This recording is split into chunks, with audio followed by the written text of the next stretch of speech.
Roger Watson from Magic Sales Training. About 20 years ago, I wrote a sales process for $1 billion company. The reason is that they didn't have a sales process. So my question to you is, are your salespeople winging it? Or are they following some sort of process when they go and see your customers? Let's go through the position sales process now, and I'll talk about your business. So the first thing that we talk about is, what's your previous history when it comes to sales training? What have you done in the past? How did it go? How did you measure results? And did any of the information that you got stick with your customers as well as your salespeople? So this is the first thing we want to find out about any company. What's happened before your salesperson's got there? The second part of the process of objectives. Every company has objectives, which are usually to grow sales, grow profit, keep customers, and make sure those customers are happy. Now the other thing is, you'll have objectives for your company. So what's the objective of this call for the day? What do you hope to achieve? And how does it link in with the things that you're trying to achieve as a company? Now whenever we go and see a company, they will have had solutions that they've tried. They may even have a solution in mind for now. So what have they had? Have they had opposition people in? Oh, I've seen a great quote from such and such. Get that information before you offer your solution, and then you'll know where you're headed. So I want to know what you've done in sales training before, how is it compared, so I can tailor something to suit you. Because this is what I've got to do, and you've got to do, is come up with your solution that's going to meet the objectives of your customers.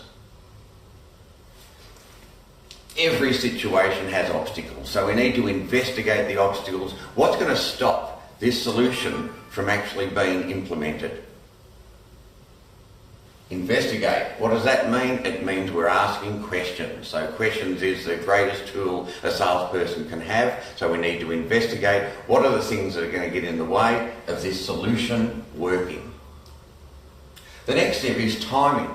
Timing is everything. And timing is when we close the sale. When would you like to go ahead with this? When will you order? When will the things be made? When will we measure results? All of those things need to be discussed. Implementation. Implementation is when the people start using your product. What do they do when they implement it? Is that a fantastic and happy situation, or are people going to have difficulty implementing your particular product?